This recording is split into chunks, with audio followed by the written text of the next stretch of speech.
Sabe uma das melhores definições sobre o segredo da vida? Ela não veio tipo de um filósofo ou de um guru. Veio de um filme de comédia de 1991, Amigos Sempre Amigos. O personagem do Billy Crystal está numa crise de meia-idade e um cowboy durão, o Curly, para o cavalo, olha para ele, levanta um dedo e diz: uma coisa, uma única coisa. Se você se agarrar a isso, todo o resto não significa porcaria nenhuma. E essa ideia, vinda de um lugar tão inesperado, é o ponto de partida perfeito para a nossa conversa de hoje. A nossa fonte é o livro A Única Coisa, do Gary Keller e do Jay Papasan. E a ideia central é, na verdade, bem simples, mas vai contra quase tudo o que a gente ouve por aí. O caminho para ter resultados extraordinários não é fazer mais coisas, mas sim focar em menos. É sobre encontrar a sua única coisa. Exato. E a nossa missão aqui hoje é mergulhar a fundo nessas ideias. E a gente vai fazer isso em duas etapas, basicamente. Primeiro, vamos desmontar o que os autores chamam de as 6 mentiras do sucesso. São aquelas ideias que todo mundo repete, sabe? Mas que, na prática, mais nos atrapalham do que ajudam. E depois, que é a parte mais prática, vamos ver como usar as ferramentas do livro, coisas como a pergunta de foco e os blocos de tempo, para realmente fazer a diferença nos nossos objetivos, seja na carreira ou na vida pessoal. Ótimo, vamos lá. Antes de encontrar o caminho certo, a gente precisa limpar o terreno, né? E a primeira mentira que o livro aponta é uma que eu sinto na pele quase todo dia. A ideia de que tudo tem a mesma importância. É aquela lista de tarefas que nunca acaba, onde tudo parece urgente, tudo é prioritário. Uma loucura. É a tirania do urgente, né? Os autores dizem que essa ideia de que tudo é igual é uma armadilha. Ela nos mantém ocupados, mas não necessariamente produtivos. E a solução que eles trazem é um velho conhecido, o princípio de Pareto, a regra 80-20. Quase todo mundo já ouviu falar, né? Cerca de 80% dos resultados vem de só 20% dos esforços. O que o livro faz é aplicar isso de uma forma radical. Como assim, radical? Eles dizem que uma lista de tarefas comum é, na verdade, um inventário de sobrevivência. São só coisas que você precisa fazer para não se afogar no dia a dia. Já uma lista de sucesso é diferente. Ela é curta, ela é o resultado de você pegar sua lista gigante e se perguntar: o que aqui realmente vai mover o ponteiro? Você aplica o 80-20, acha os 20% mais importantes, e aí vem a parte radical. Você aplica o 80-20 de novo, nesses 20%, até sobrar uma única coisa, a coisa mais importante de todas. Entendi. Então a minha lista de tarefas não é de prioridades. É só um monte de coisas gritando ao mesmo tempo. E para dar conta de tudo isso, a gente cai na segunda mentira. A de que ser multitarefas é uma virtude. Virou um distintivo de honra no mundo corporativo, né? Eu consigo fazer 5 coisas ao mesmo tempo. E é uma das mentiras mais prejudiciais. A ciência é muito clara contra isso. O termo multitarefa surgiu na computação, para descrever como um processador alternava entre tarefas tão rápido que parecia simultâneo. Mas para nós humanos não funciona assim. O que a gente faz é troca de tarefas. E cada troca tem um custo. Um custo de tempo e de energia, imagino. Exatamente. Tem uma pesquisa fascinante da Universidade de Stanford, liderada por um cara chamado Clifford Ness. Eles foram atrás das pessoas que se consideravam excelentes em multitarefas, e o resultado foi chocante. Eles descobriram que essas pessoas eram, na verdade, péssimas em tudo. Peraí. Péssimas em tudo. Isso é o total oposto do que a gente pensa. Uhum. Elas se distraíam mais facilmente, tinham mais dificuldade em filtrar o que era irrelevante e eram mais lentas para trocar de uma tarefa para outra do que quem focava em uma coisa de cada vez. Então as pessoas que mais se orgulham de ser multitarefa são as menos eficientes. Elas são, como diz o estudo, viciadas em irrelevâncias. Isso muda tudo. Precisamente. Essa troca de foco constante pode fazer com que uma tarefa leve de 25% até 100% mais tempo para ser concluída. É a ilusão de estar fazendo muito, quando na verdade se está progredindo pouco. Entendi. Então, foco em uma coisa de cada vez. Mas para manter esse foco, a gente sempre ouve que precisa de uma disciplina de ferro, não é? O que nos leva à terceira mentira. a necessidade de ter uma vida disciplinada. Essa é a imagem que a gente tem da pessoa de sucesso. Alguém que acorda às 4 da manhã, malha, medita, lê o jornal e nunca come sobremesa. O livro argumenta que isso não só é exaustivo, como é desnecessário. Não precisamos de mais disciplina, e sim de usá-la de forma inteligente para criar hábitos. Como assim? Disciplina e hábito não são quase a mesma coisa? Não exatamente. A disciplina é o esforço inicial, é a força que você usa para começar algo novo. O hábito é quando essa ação se torna automática, exigindo bem menos esforço, sabe? O sucesso, segundo os autores, é uma corrida de curta distância. Você usa a disciplina só pelo tempo necessário para um hábito se instalar. Um estudo da University College de Londres, citado no livro, descobriu que leva, em média, 66 dias para formar um novo hábito. Então, você precisa de disciplina por 66 dias, não para a vida inteira. O exemplo que eles dão do nadador Michael Phelps é perfeito para isso. Ele foi diagnosticado com TDAH, não era o cara mais disciplinado em tudo, mas ele usou o que o livro chama de disciplina seletiva para criar um hábito poderosíssimo: nadar. Todos os dias, 365 dias por ano. Essa única coisa, que virou hábito, fez dele o maior atleta olímpico da história. Exato.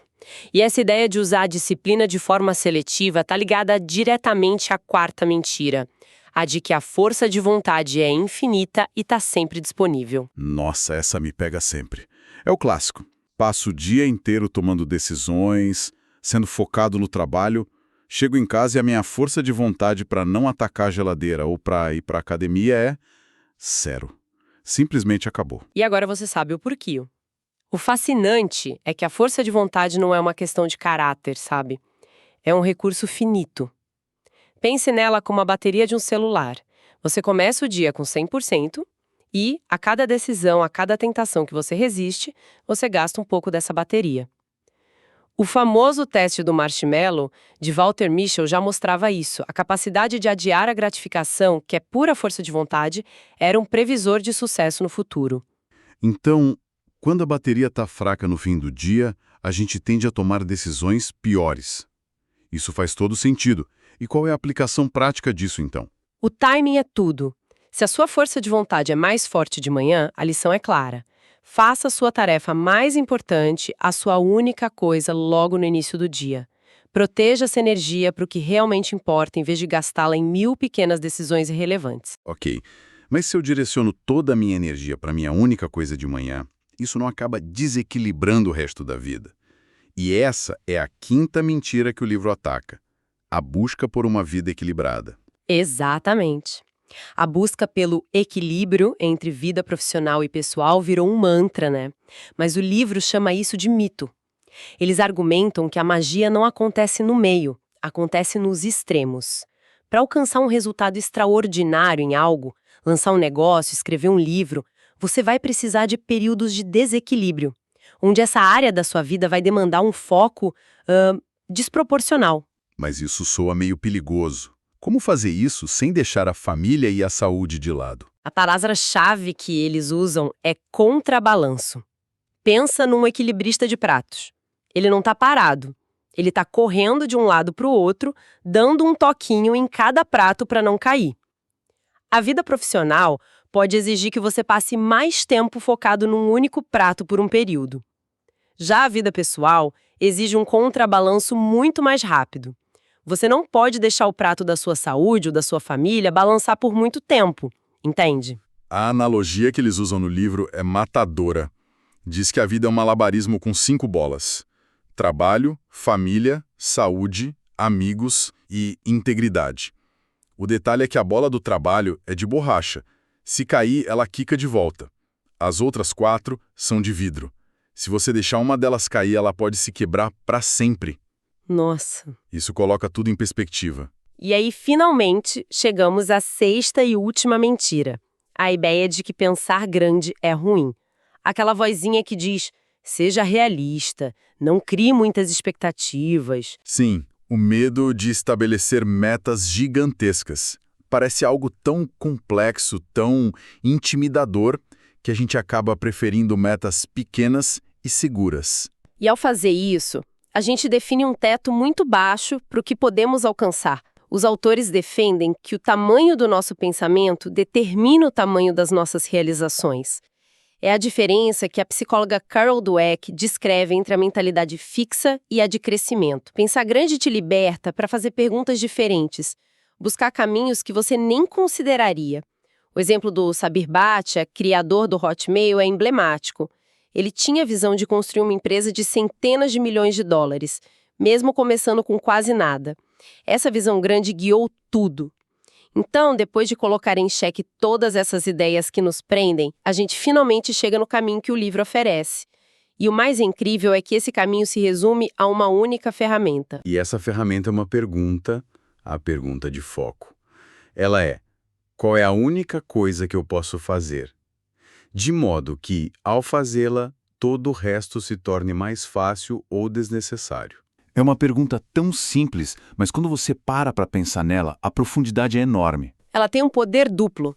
Funciona como um mapa para sua visão de longo prazo, qual é a minha única coisa na vida, e também como uma bússola para sua ação imediata. Qual é a minha única coisa agora? E o segredo está na segunda parte da pergunta, que torne todo o resto mais fácil ou desnecessário. Não é só achar a próxima tarefa, mas sim encontrar a primeira peça do dominó.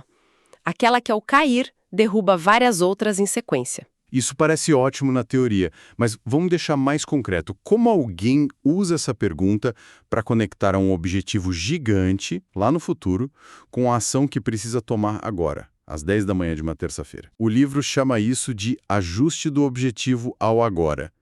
É basicamente um processo de engenharia reversa. Vamos fazer um exercício rápido.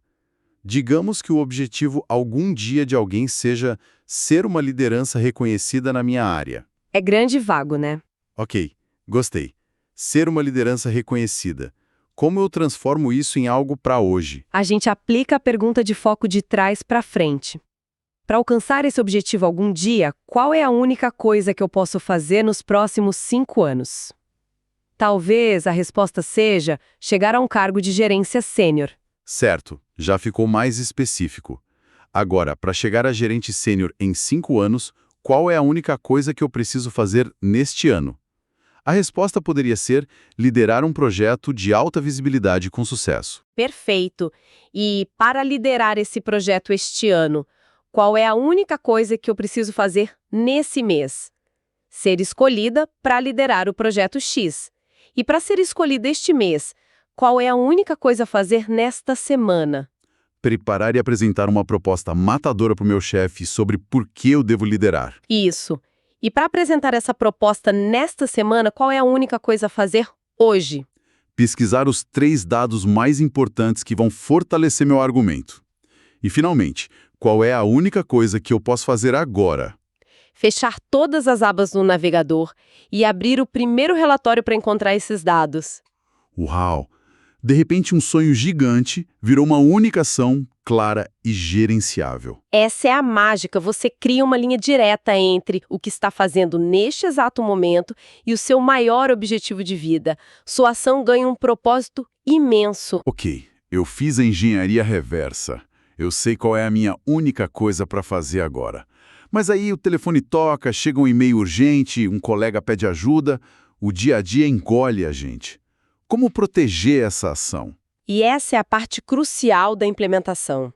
A estratégia é o bloco de tempo. Não é só saber o que fazer, é reservar um tempo sagrado para fazer. Os autores sugerem agendar um compromisso consigo mesmo, idealmente um bloco de 4 horas por dia, para trabalhar na sua única coisa, sem interrupções. 4 horas? Isso parece um luxo impossível para a maioria das pessoas. No escritório aberto, com reuniões constantes, como isso funciona na prática? É um desafio, sem dúvida, e o livro não diz que é fácil. Proteger esse bloco de tempo é a sua principal batalha. Pode significar chegar mais cedo, colocar um fone de ouvido e um aviso de não perturbe, negociar com a sua equipe. A questão é tratar esse bloco de tempo como a reunião mais importante do seu dia, porque, na verdade, é uma reunião com o seu futuro. E para que esse tempo seja produtivo, Eles falam de 3 compromissos, certo? Uma espécie de mentalidade. Exato. O primeiro é buscar a excelência, o caminho da maestria. Não é fazer de qualquer jeito. O segundo é ser proposital em vez de apenas empreendedora. É estar sempre se perguntando se existe uma maneira melhor de fazer aquilo. E o terceiro, e talvez o mais importante, é viver com responsabilidade. É assumir a autoria dos seus resultados, sem culpar os outros. Então, no final das contas, a essência de a única coisa é essa ideia de simplicidade focada. É uma forma de dizer não para a maioria das coisas para poder dizer um sim poderoso para o que realmente importa. O sucesso não é simultâneo, né? Ele é sequencial. Uma peça de dominó de cada vez. O livro termina com uma metáfora linda que captura exatamente isso. Um pai dá ao filho um quebra-cabeça de um mapa do mundo, todo despedaçado, e o desafia a montar. O pai acha que o menino vai levar horas, mas em poucos minutos ele termina. Surpreso, o pai pergunta: "Como você conseguiu tão rápido?" E o filho responde: "Pai, do outro lado do papel tinha a foto de um homem. Quando eu consertei o homem, o mundo se consertou." Uau! O sucesso é um trabalho interno, então. Consertar a si mesmo primeiro. Isso é muito forte. Exatamente. O foco na sua única coisa é, no fundo, o processo de consertar o homem. O livro menciona que o arrependimento número 1 de pessoas em seus leitos de morte, segundo uma pesquisa, é: eu gostaria de ter tido a coragem de viver uma vida fiel a mim mesmo, e não a vida que os outros esperavam de mim. Isso me faz pensar. Talvez a pergunta de foco mais importante de todas que fica para nossa reflexão seja exatamente essa. Qual é a única coisa que se pode começar a fazer agora para garantir que esse não seja um arrependimento no futuro?